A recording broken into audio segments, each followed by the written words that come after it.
Dominoes, Level 1.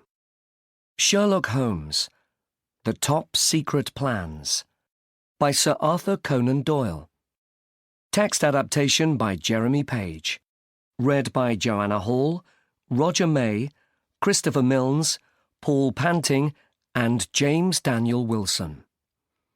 Published and copyright Oxford University Press, 2014. Chapter 1. A Visit from Mycroft.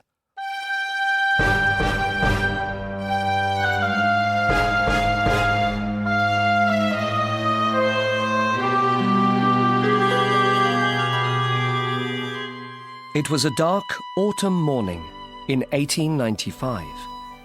My friend, Sherlock Holmes, the famous detective, and I, Dr. Watson, were in the sitting room of our house in Baker Street in London when a telegram arrived. Holmes opened it at once and laughed. I looked quickly across the room at him. "Why are you laughing, Holmes?" I asked. Holmes looked back at me with his cold blue eyes.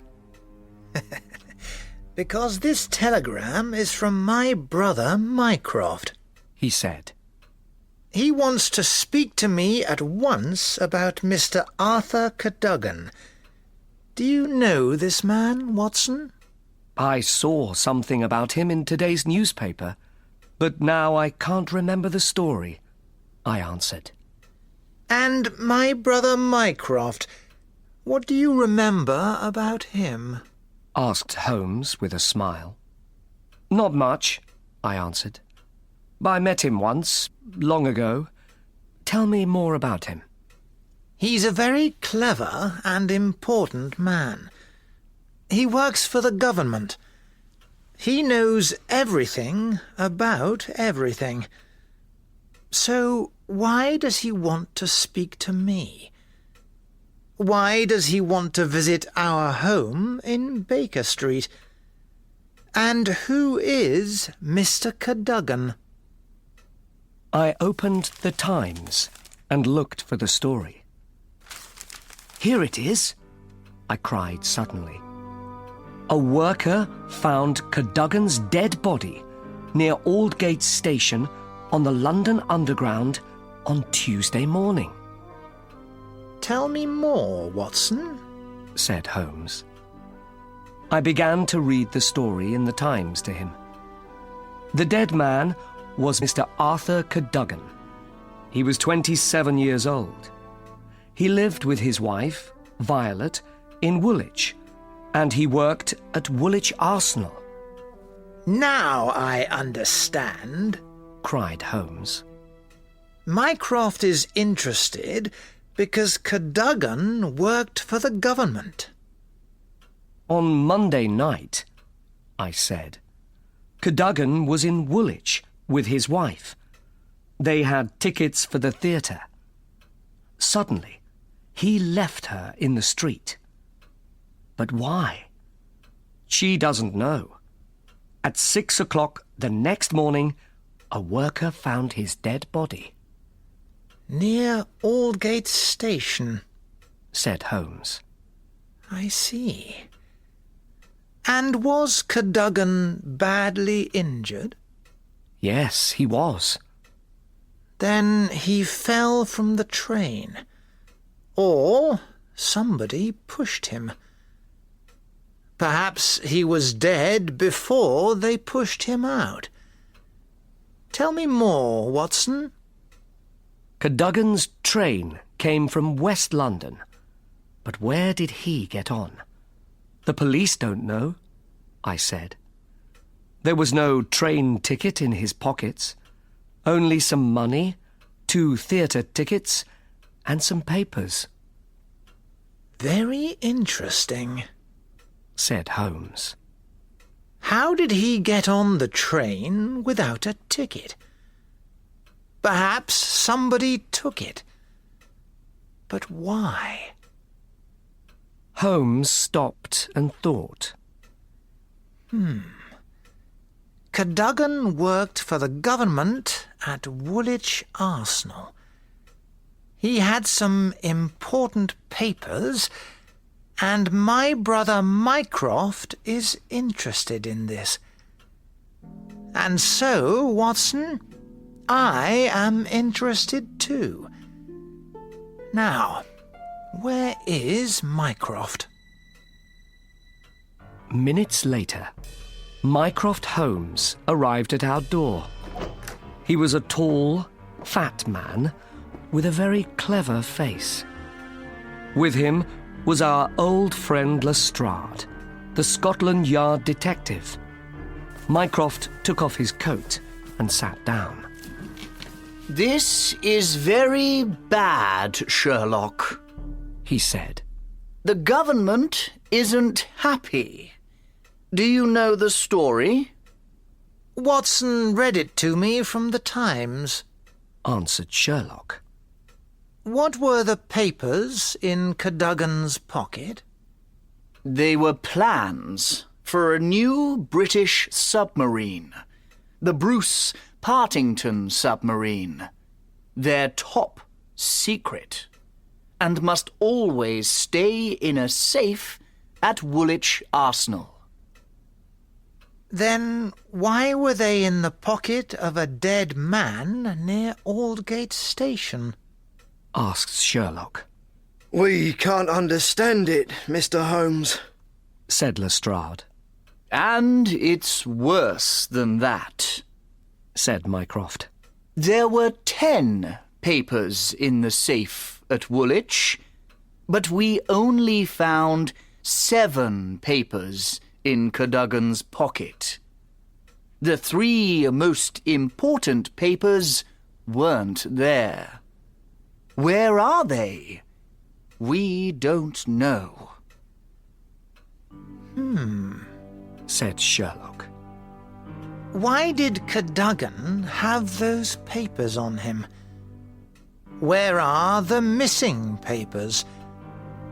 How did Cadogan die? And why was his dead body near Aldgate Station? Lots of questions, but no answers. And so we need you, Sherlock, said Mycroft. Sherlock looked at his brother and at the police detective. Tell me more, he said. Mycroft smiled and answered, Sir James Walter is responsible for all the papers at Woolwich Arsenal. He's a good man. Most importantly, he has one of the 2 keys to the safe. The plans were there when he left Woolwich at 3 o'clock on Monday afternoon for London.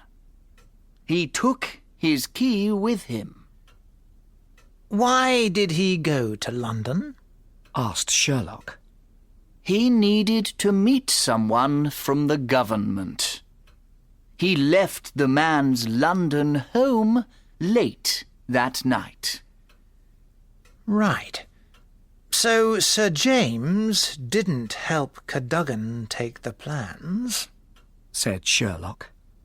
Who has the second key to the safe? Mr. Sidney Johnson, answered Mycroft. He's 40 years old. He lives near Woolwich Arsenal with his wife and 5 children. He first worked for the government when he was a very young man. He doesn't talk much, and people don't like him, but he's a good worker. And where was Sidney Johnson on Monday evening? asked Sherlock. At home with his wife all evening, he says, and he had his key with him. Lestrade answered. Tell me about Cadogan, Sherlock said. He began working at Woolwich Arsenal 10 years ago, said Mycroft. He worked with the plans. Johnson didn't. So Cadogan took the plans from the safe, said Sherlock. Perhaps he wanted to sell them to someone. But how did he get the key to the safe?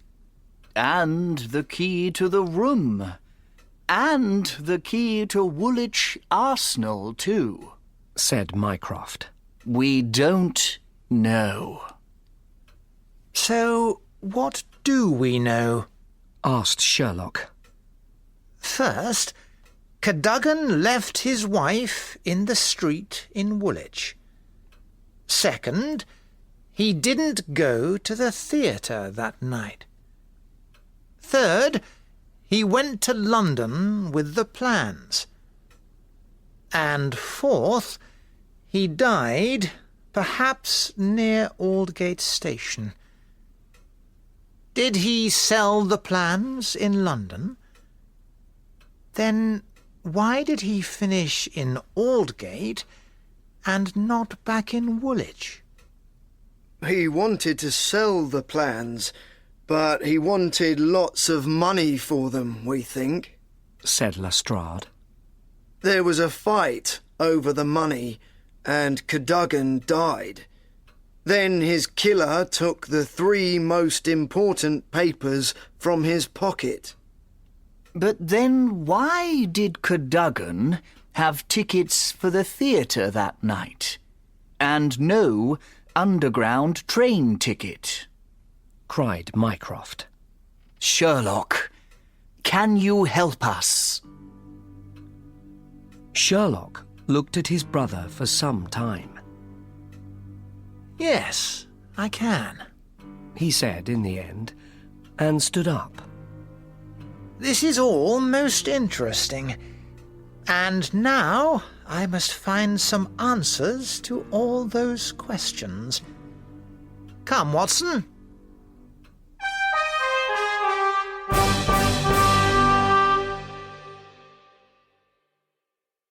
Chapter 2. The Body on the Railway Line.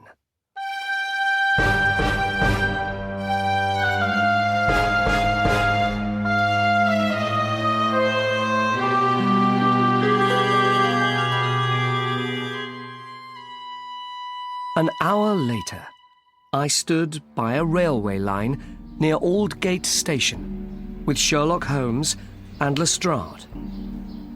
Underground trains came out of their tunnels near Aldgate, and the railway lines there were open to the sky. An old station worker with a red face spoke to us. My name's Mason, He said, slowly and carefully. and I found the young man's body here. He fell out of a train at about midnight on Monday, we think. Was there a fight on a train on Monday? Asked Holmes. No, Answered Mason. we don't know of any fights, and we never found the young man's train ticket. There were only theatre tickets in his pocket. Did you find any of the trains with an open door? Holmes asked. No. Said Mason. We learned something interesting this morning. Said Lestrade. Someone in a train from West London heard a noise just before the train came into Aldgate Station. Perhaps it was the noise of Cadogan's dead body when it fell. Perhaps. Said Holmes. But what are those things over there, Mr. Mason? Those are points, Mr. Holmes. Answered Mason. Many different railway lines meet here, you see. Suddenly, Holmes was very excited. Ah, and when trains go over points, they change direction. Very interesting. Now, was there any blood on the railway line under the body when you found it? I don't see any now. No, Mr. Holmes, there wasn't, said Mason. But Cadogan was badly injured, we know. So why was there no blood? What do you think, Watson? I am a doctor, but I had no answer for my friend. Now I'm very interested, Watson. Come, we must go to Woolwich. Goodbye, Lestrade. And thank you for your help, Mr. Mason, said Holmes. He walked away, and I went after him. Lestrade began to say something, but then stopped. He wasn't happy. We took a train to London Bridge Station. Holmes stopped there and wrote a telegram to his brother. Mycroft, I'm beginning to understand more. Please send me the names and addresses of all foreign agents now in Britain. Sherlock. I need those names, Watson, said Holmes. With them, we can understand more. I looked at my friend's face. He was now very excited. So, why did Cadogan die? I asked him. Why? I don't know, answered Holmes. But I know something about how he died. He didn't die near Aldgate Station. I know that. He fell from the roof of the train when it moved over those points and changed direction. There was no blood from his body on the railway line because he didn't die there. We must learn what happened in London on Monday night. So, what do we do next, Holmes? I asked my friend. First, we need 2 tickets to Woolwich, he said. Cadogan had no ticket for his journey because he was dead when he began it. But you and I need tickets. I brought our tickets back from the ticket office. There's a train to Woolwich in 10 minutes, said Holmes. We found our train and got on it. My friend closed his eyes and thought. I looked out of the window at the station. I thought about Cadogan. He came to London from Woolwich on Monday night and never went home again. Then I thought about his wife, Violet.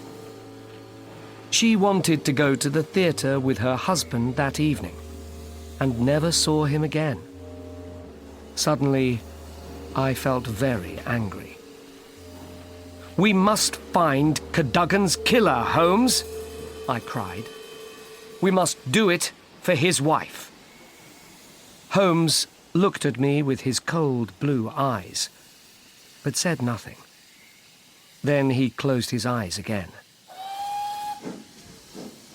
After some minutes, our train left London Bridge Station. How much did my friend truly understand about Cadogan's death? At Woolwich Station, we got off and waited for a cab. Where are we going now, Holmes? I asked. We need to visit many people, he answered. But first, we must go to the house of Sir James Walter. He's responsible for the submarine plans, or was responsible for them before all this happened. He's a good and important man, my brother tells us. So, we must begin with him. Holmes looked at his watch. We can't wait any longer, he said. I need to talk to Sir James now. Come, Watson, we walked from the station to Sir James's house.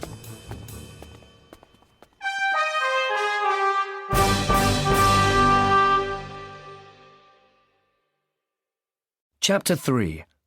A Second Death.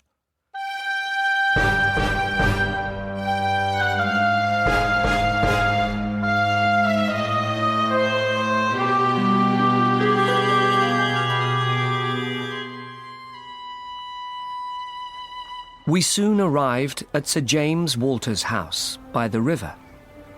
The weather was better now, and the sun came out. A butler opened the door to us. Can I help you? He asked, We'd like to see Sir James Walter. said Holmes. I'm Sherlock Holmes, and this is Dr. Watson. The butler's face went white. I'm sorry, He said, but Sir James is dead. He died this morning. Dead? cried Holmes. How? The butler looked at us with his tired eyes. Please, come in. He said, You must speak to Sir James's brother, Colonel Valentine Walter. We took off our hats and went into the sitting room. Minutes later, a tall man in a black suit came in and sat down. He was about 50 years old, nervous, and he spoke very quickly. My brother was a good man. He began. When the plans disappeared, he felt very bad. He felt responsible, you see, because he had the key to the safe. When this happened, he didn't want to live anymore. He broke down and died. I'm very sorry, I said. We wanted to speak to your brother Said Holmes. because the most important plans are now missing, and we need to find them. But why did Cadogan do this? Asked Colonel Walter. And how did he take the plans from the safe at Woolwich Arsenal? My brother couldn't understand it. And you know nothing about it? Asked Holmes. Nothing. Answered the Colonel. Now, excuse me, but I have many things to do. Of course, I said. Holmes gave Colonel Walter a long look before we left. In the street, Holmes said, The Colonel is not a happy man, Watson. Of course not, I said. His brother died this morning. That's true, but he didn't tell us everything, I feel. Next, we went to visit Violet Cadogan. We found her at home in a little house with a nice front garden. I can't understand it. She told us in her sitting room. Arthur loved his country. Did he need money? Asked Holmes. No, Answered Violet. the government paid him well. Then was he worried about something? Asked Holmes. Violet said nothing for some minutes. But when she spoke, Holmes listened very carefully. Yes, he was worried about something in the last week of his life. She said. I asked him about it, and he told me he was worried about something at work. Did he say any more? Holmes asked. He talked about foreign agents. They were interested in some plans, he said, but I didn't listen very carefully. So he was worried in the last week of his life, but not before, said Holmes. That's right. Answered Violet. And what happened on Monday evening? Well, we had tickets for the theatre. We left the house at about 7 o'clock, in the fog. We were in a street near Woolwich Arsenal, when Arthur suddenly ran away. Why? Asked Holmes. I don't know. She answered. He didn't say a thing. He disappeared into the fog, and I never saw him again. I walked home. On Tuesday morning, someone from Woolwich Arsenal came and asked about Arthur, because he wasn't at work. Then, at 12 o'clock, I heard the news. Arthur was dead. Holmes looked at me worriedly. Arthur wasn't a thief. Violet told us. He was a good man. Yes, well, thank you for your help, Mrs. Cadogan. Said Holmes. And now we must go. We left the house and took a cab to Woolwich Arsenal. Now let's talk to Mr. Sidney Johnson, said Holmes. Johnson met us at the Woolwich Arsenal office. He was a tall man with glasses, and he was about 40 years old. Did you hear about Sir James? He asked nervously.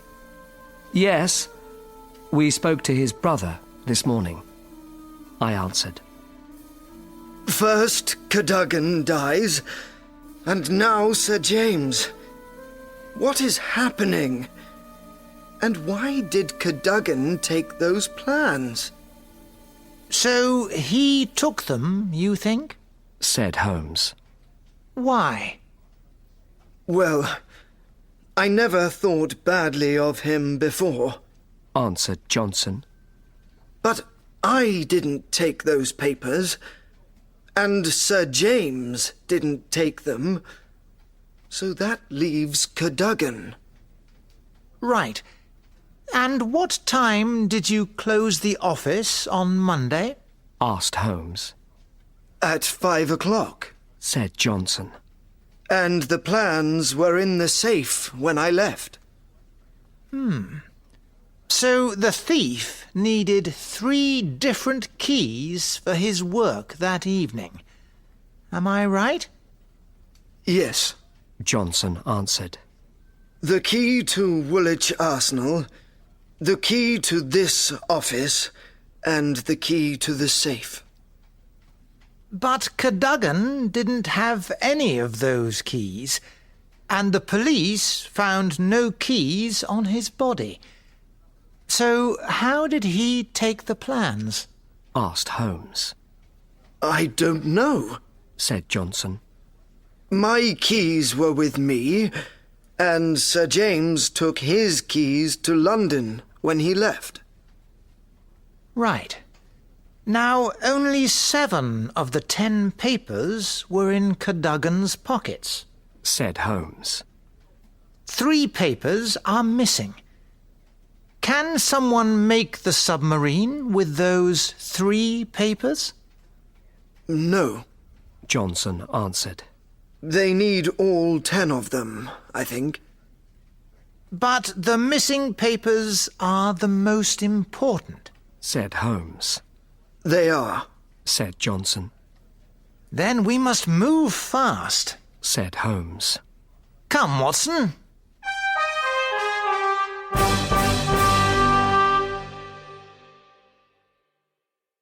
Chapter 4.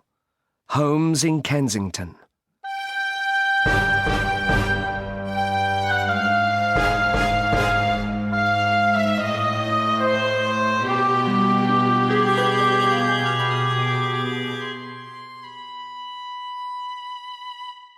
Before we left Woolwich Arsenal, we went into the garden. There was a tree in front of the office window, and Holmes stopped and looked carefully at it. Someone went up this tree not long ago, he said. Then, suddenly, my friend got up into the tree. Aha! He cried. You can see everything in the office from here. Perhaps this is important, Watson. But we can learn nothing more here today.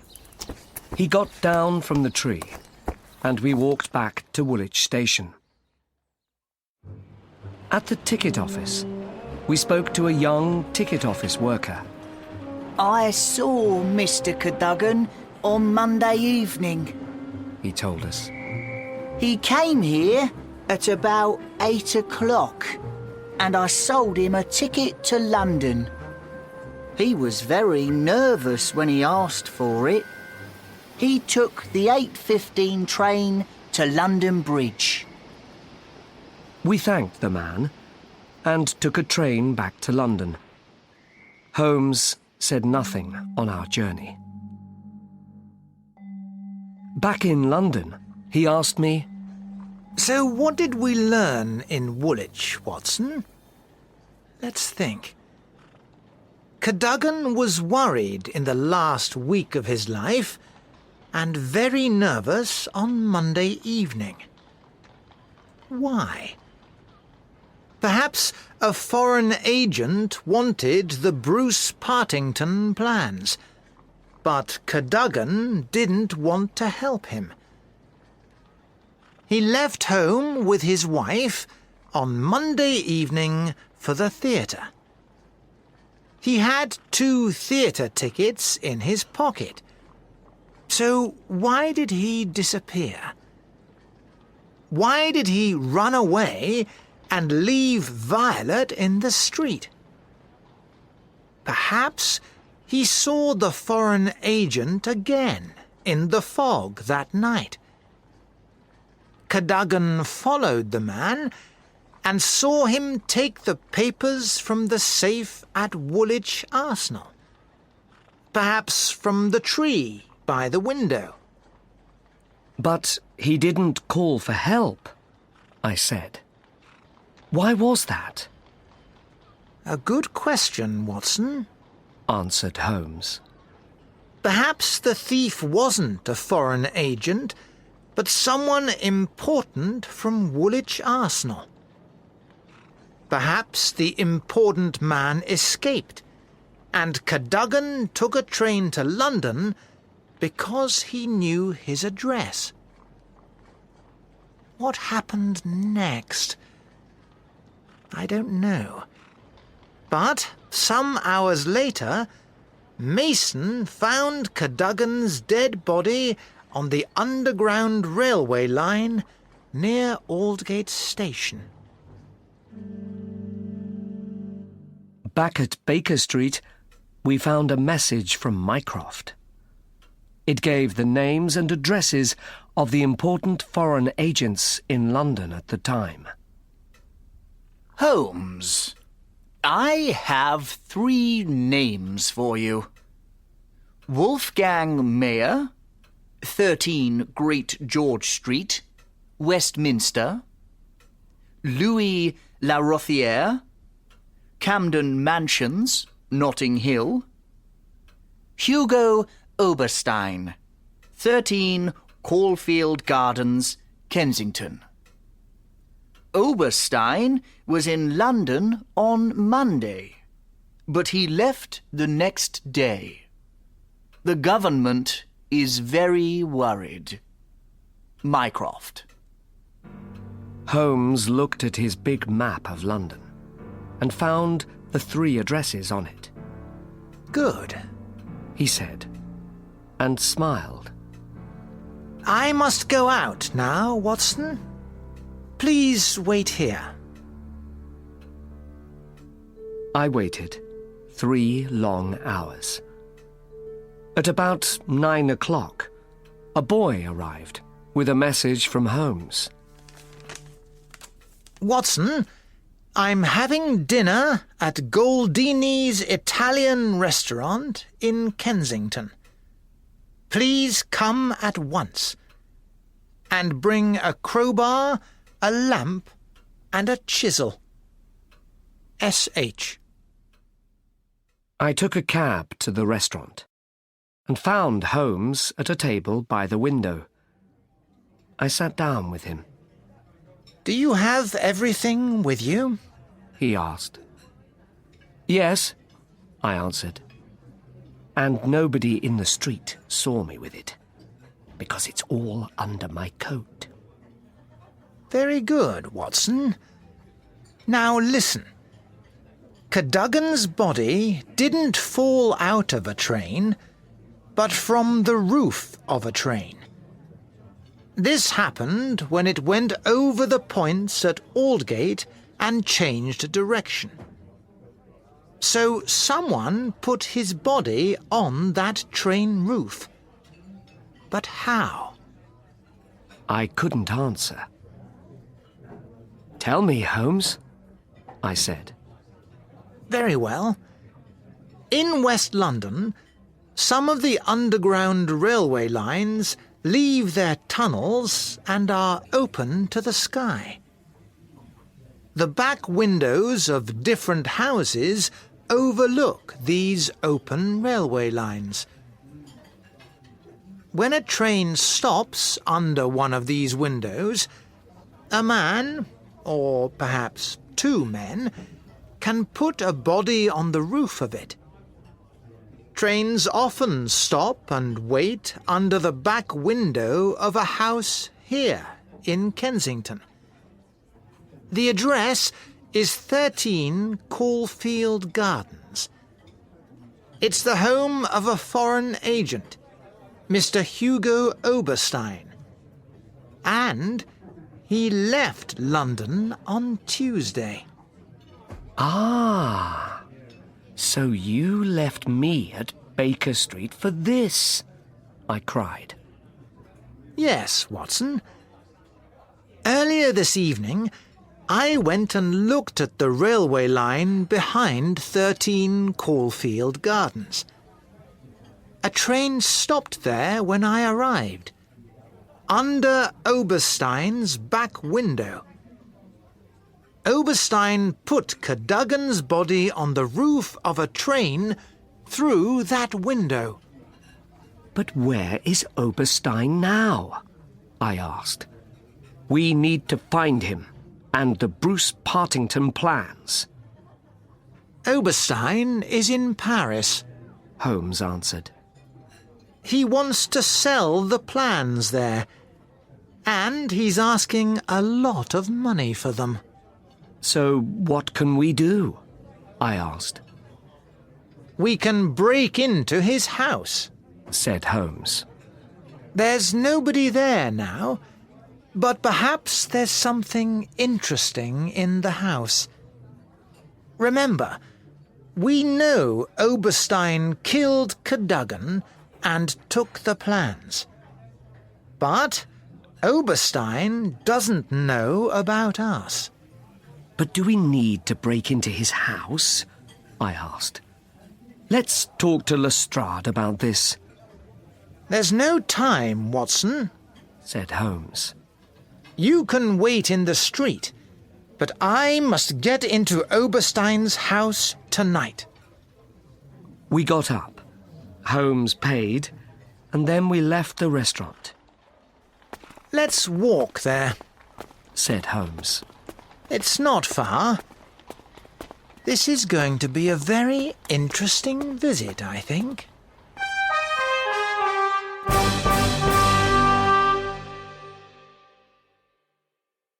Chapter 5. Messages from Pierrot.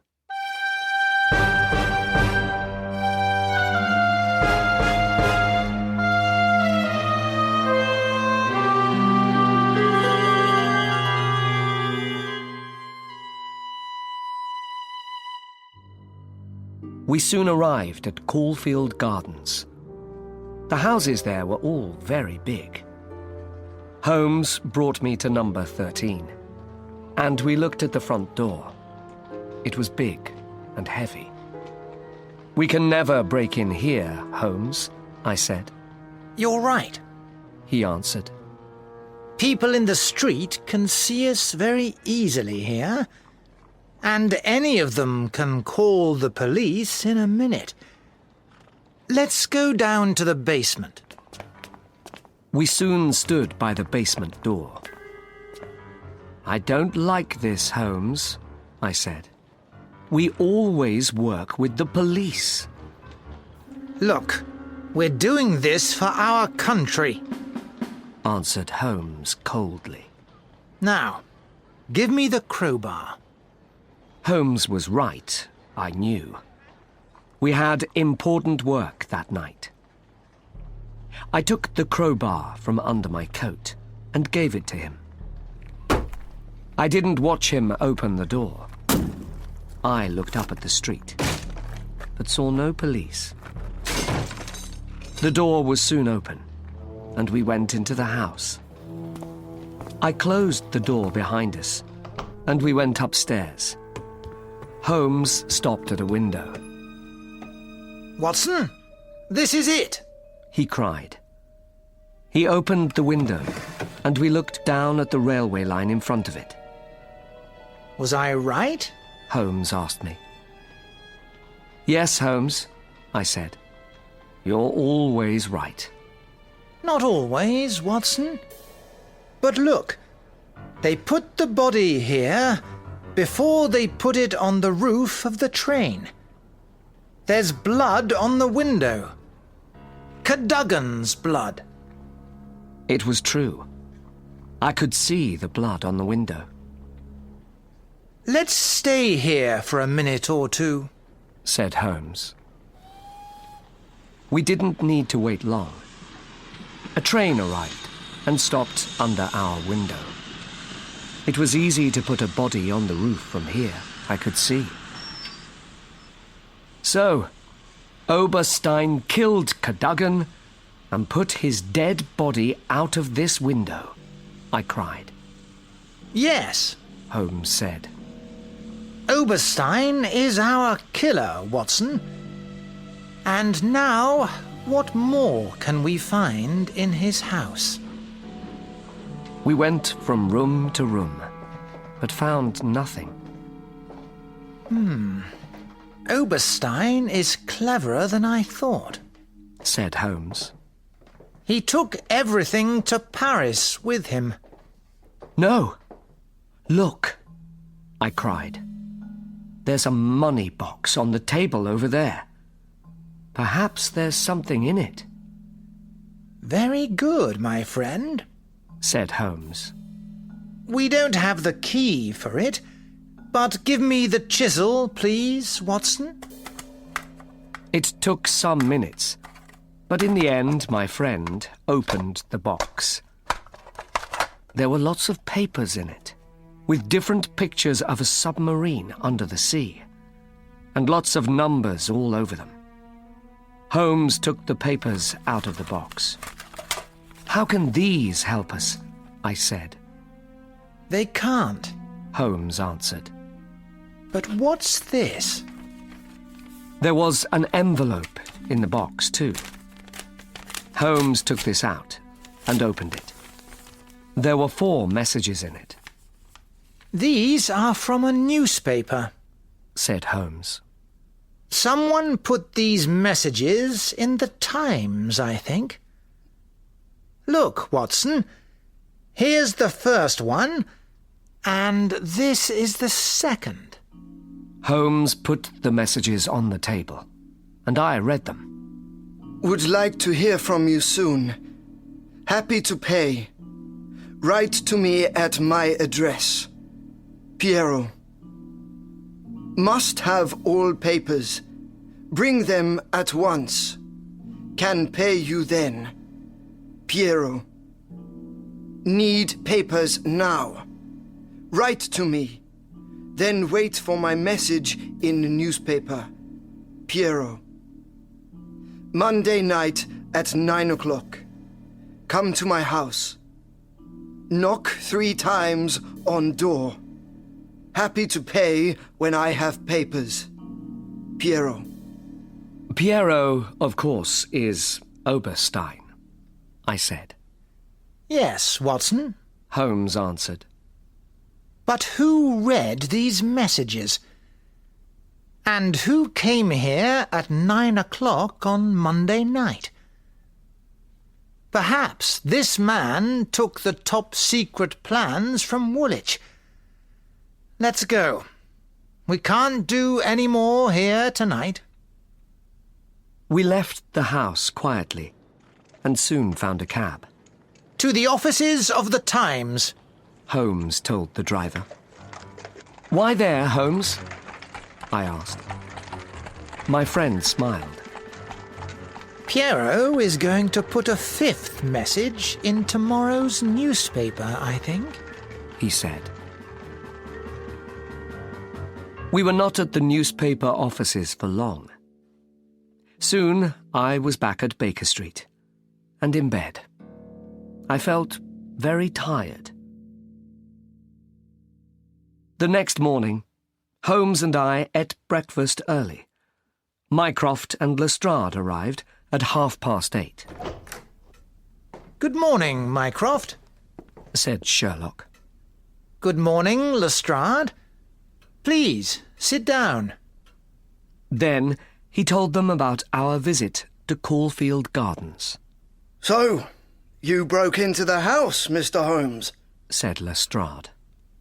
He wasn't very happy. Yes, we did, Lestrade.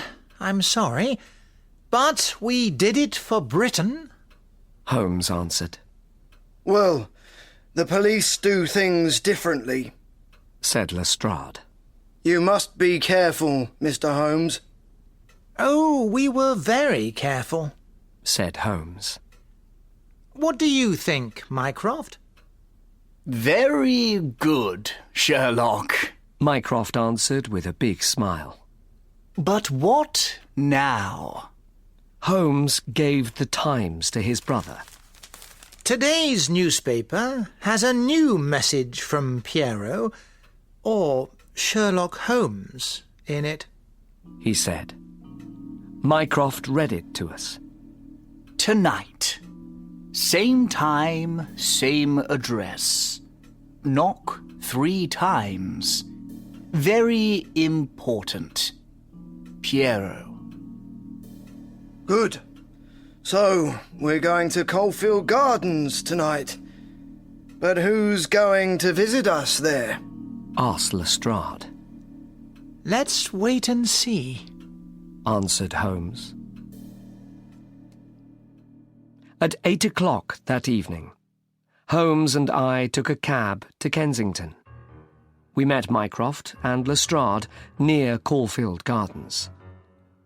We broke into Oberstein's house again and waited. At 9 o'clock, we heard 3 knocks on the heavy front door.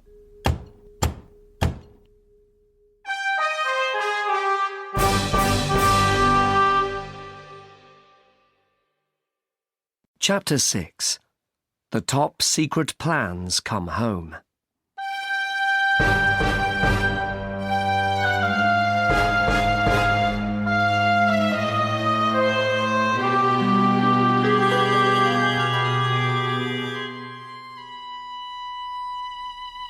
Holmes went downstairs in the dark and opened the door. Come in, he said. We heard someone come upstairs with him. When they were in the sitting room, Holmes quietly closed the door behind them. I lit the lamp. The man saw us, pushed past Holmes, and began to run away across the room. Suddenly he fell over something and hit his head on the door. He gave a cry, closed his eyes at once, and fell back at our feet. Sherlock? Who is this? Asked Mycroft. Colonel Valentine Walter, Sir James's brother, answered Sherlock. You see, Watson, the Colonel didn't tell us everything. I felt it. Do you remember? I do, I answered. And you were right. I helped Lestrade to put Colonel Walter on a chair. After some minutes, he opened his eyes. He looked nervously at us all. What's happening? He asked worriedly. I wanted to see Mr. Oberstein. Or Pierrot, perhaps? Said Holmes. Colonel Walter, we know everything. You took the Bruce Partington plans. You wanted to sell them, and Arthur Cadogan died here. The Colonel said nothing. Tell us your story, said Holmes. Perhaps it can help. The Colonel put his head in his hands, but didn't speak. Then I'm going to tell the story, said Holmes. You needed money quickly because you had money troubles. So you made copies of your brother's keys to Woolwich Arsenal, to the office, and to the safe. You wrote to Oberstein, and he put messages in the Times for you. On Monday night, you went to Woolwich Arsenal in the fog. You wanted to take the plans from the safe, but Cadogan saw you in the street and came after you. Perhaps he knew something of your money troubles. At Woolwich Arsenal, he watched you open the safe from a tree in front of the office. You took the papers, left Woolwich, and took a train to London. Cadogan went after you and took the same train. In London, you walked to Kensington, or perhaps you took a cab, and you came to this address, 13 Caulfield Gardens. When Cadogan arrived some minutes later, you killed him. No, cried Walter. I'm not a killer. I took the papers from the safe, it's true, and I came here with them on Monday night. But I didn't kill Cadogan. Then what happened? Asked Holmes. How did he die before you put his dead body on the roof of a train?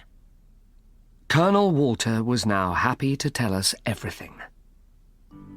Yes, I had money troubles, and Cadogan knew about them.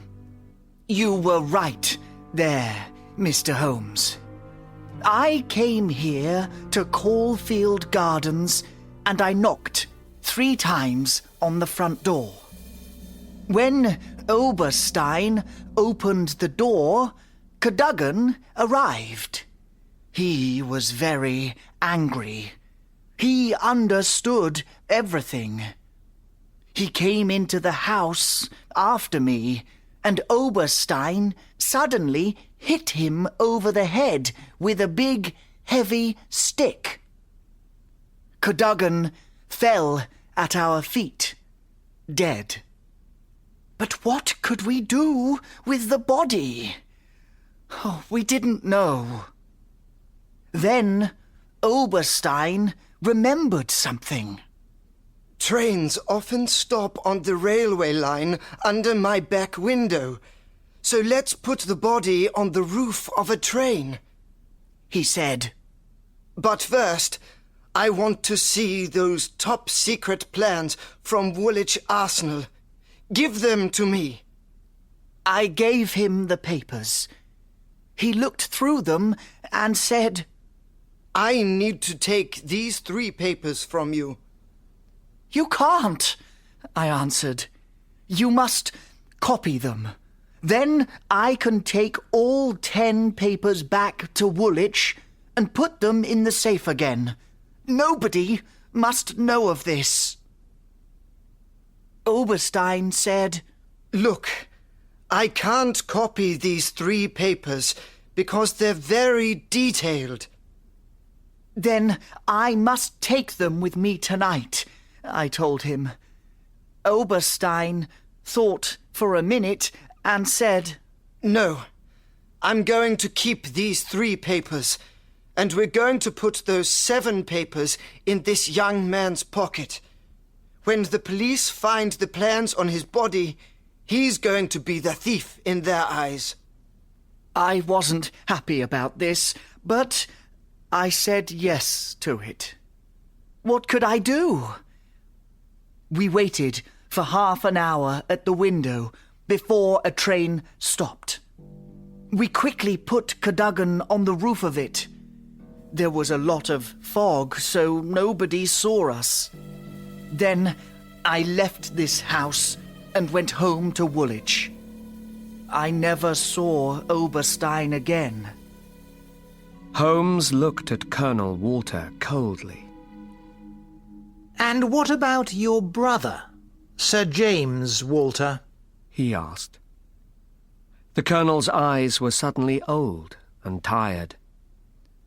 He saw me with his keys once, some weeks ago, and he knew about my money troubles. With my copies of his keys, I went and took those plans for Oberstein. Did my brother know about that too? Perhaps. But he never spoke to me about it. James was a very good man, Mr. Holmes, and this broke him. He died soon after. Nobody spoke for some minutes. Then Mycroft said, Colonel Walter, you must help us. We need to find Oberstein. Where is he? Do you know? In France, answered the Colonel. I have the address of a hotel in Paris. Oberstein gave it to me before he left. I could write to him there when I needed, he said. Then you must write to him now, said Holmes. and he must come back to London. Are you going to help us? I am, answered Colonel Walter. I didn't plan Cadogan's death, you know. I needed money badly. That was all. Then take this pen and write, said Holmes. He gave a pen and paper to the Colonel and began to speak. Oberstein, my friend, you need a fourth paper, you know. I now have a copy of it, and I want more money from you for this. I cannot come to France because people are watching me. So please bring the money to the Charing Cross Hotel in London at 11 o'clock on Saturday morning. I can give you the fourth paper then. Very clever, Mr. Holmes, said Lestrade. On Saturday morning, we're going to get our man. For once, Lestrade was right. Oberstein came back to London after he read Colonel Walter's letter. He arrived at the Charing Cross Hotel on Saturday morning. The Colonel wasn't there, but Lestrade and 3 big young men from the London police were. Oberstein couldn't escape. Lestrade arrested him, and he found all 3 of the missing papers in his bag. Soon after that, Oberstein went to prison. He stayed there for 15 years, and when he came out of prison, he left Britain and never came back. Colonel Walter went to prison too, and he died there 6 months later. He felt responsible for Cadogan's death, and for his brother's death too, and he couldn't live with that. Mycroft thanked Sherlock and me for our work. Then he disappeared from our lives again for a very long time. The next year, on a beautiful spring morning, Sherlock Holmes went to Buckingham Palace and met the Queen there. She thanked him for his clever detective work, and they spoke for some time. Before Holmes left the palace, the Queen gave him a beautiful tie-pin.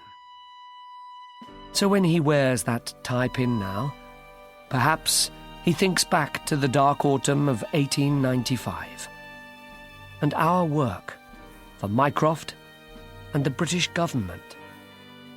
How could he forget the top-secret Bruce Partington submarine plans and their journey out of Britain for a time before they came back home again?